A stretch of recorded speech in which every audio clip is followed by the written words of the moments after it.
You've heard many references in the media, I'm sure, and you will this week. As South Carolina heats up, you'll probably hear Rick Santorum during the presidential debate tonight in South Carolina say something along the lines of, hey, an important meeting of national evangelical leaders was held, and they supported me by 70%. Santorum's people were sending out press releases shortly after the gathering completed. I'm sure some of the people had not even left the home, the ranch where it was being held in Brenham, Texas, just outside of Houston, by the time Santorum's people were working the crowd. I saw a story in Politico that Santorum's people were slipping off to the restroom to make calls to Politico because Santorum needed this win. He needed to be able to say that evangelical Christians were behind him. He needed that. He needed it desperately. The question is that really what happened?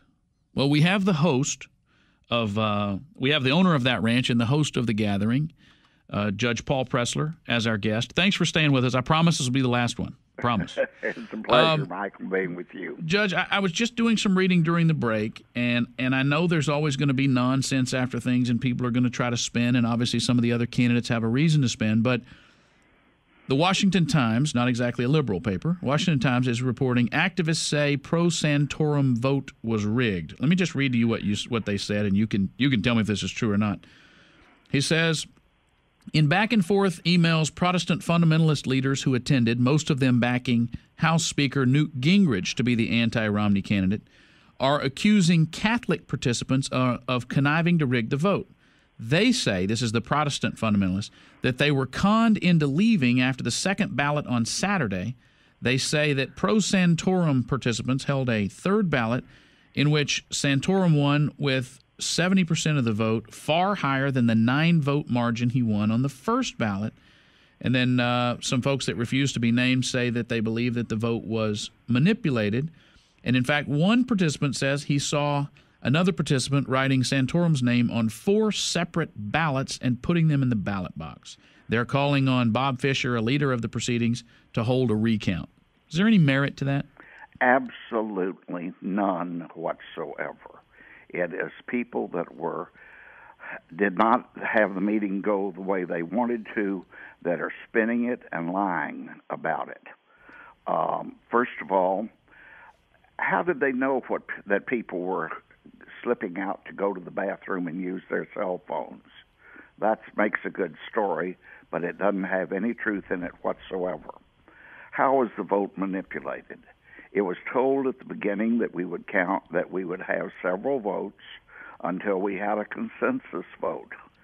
I voted for Rick Perry on the first ballot, and I voted for Santorum on the third ballot. Since it was obvious that Rick Perry would not prevail. This idea of stuffing the ballot box, in effect, that has been traced. And there was a young man who came with the national couple, and the national couple had to leave, and they asked him to vote for them when the voting came. And so he filled out 3, not 4 ballots. He did it on the first ballot, but not on the second and the third, because he felt it was not correct. It was the employer of this young man that asked him to do that because the employer and his wife had to leave. Now, that's questionable. It shouldn't have been done. But it was not stuffing the ballot box, and the only charge that has been made, we have traced down, and we have exactly what happened there. And it was a mistake, but it didn't affect the ultimate outcome because he didn't vote on the third time. Judge Paul Pressler is our guest. He's the owner of the ranch and the host of the event over the weekend that is obviously the subject now of much spin from the various campaigns. And obviously some of this could come from the Gingrich campaign because they expected to win, hoped to win, fought hard to win, and didn't.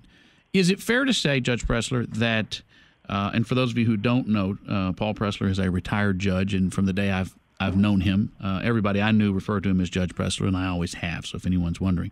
Judge, let me ask you, is it fair to say that the Catholic and evangelical folks that were there are not Romney supporters? Well, I think it's been announced in the first ballot, with almost 150 people voting, after a very articulate presentation in favor of Romney, there were 4 votes for him. Out of 150? Well, not completely, but after well over 100 votes. What do you think the primary problem at this point for evangelicals particularly is with Romney? I don't think it's a religious problem. I think it is a problem that, one, he is a Northeasterner and does not really identify with the people at the forks of the creek. Secondly, some of the things in his record as governor of Massachusetts. I think he's a very personable person, but he's very Northeastern. And you think that this gathering reflects more of a Southern value? No, I think, well, more of a value. I think this group was much more concerned about his health plan in Massachusetts and other things like that. I think Romney's come a long way, and I will support him enthusiastically if he gets the Republican nomination. And I think almost everybody there will do the same thing. People don't know, this wasn't just an evangelical group. We had a Roman Catholic priest pray, opening or closing one of the sessions. Some of my closest Catholic friends were there. I'm sure there were some Mormons there. I don't know.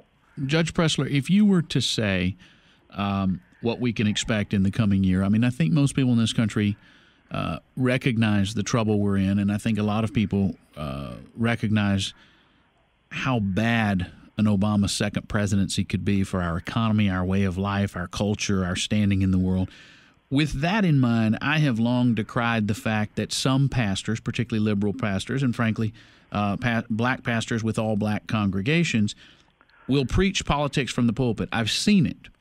And yet it seems to be the case that more conservative congregations with more conservative leaders as pastors are somehow afraid they're going to lose their tax-exempt status. The law, or the thing that rider to a bill that Lyndon Johnson got through because he got mad at a preacher is applied very unequally. It gives complete freedom to the liberal churches and none to the conservative churches. And I agree very much with what you're saying. I personally believe that this group is destroying the nation economically and morally. And if it is allowed to continue, we have a very bleak future as a country.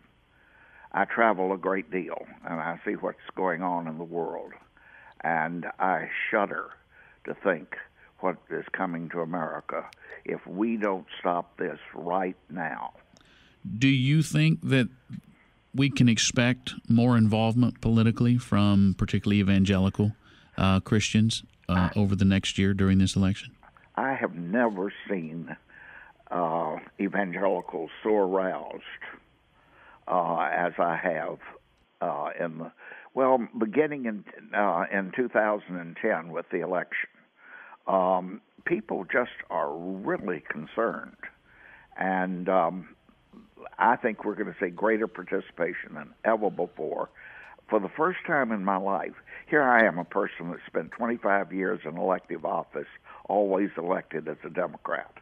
And for the first time in my life, I don't know one single person that supports the Democratic Party. That was a very different Democrat Party you were a part of. Judge Paul Pressler, I'm up against a break. Thanks for being our guest.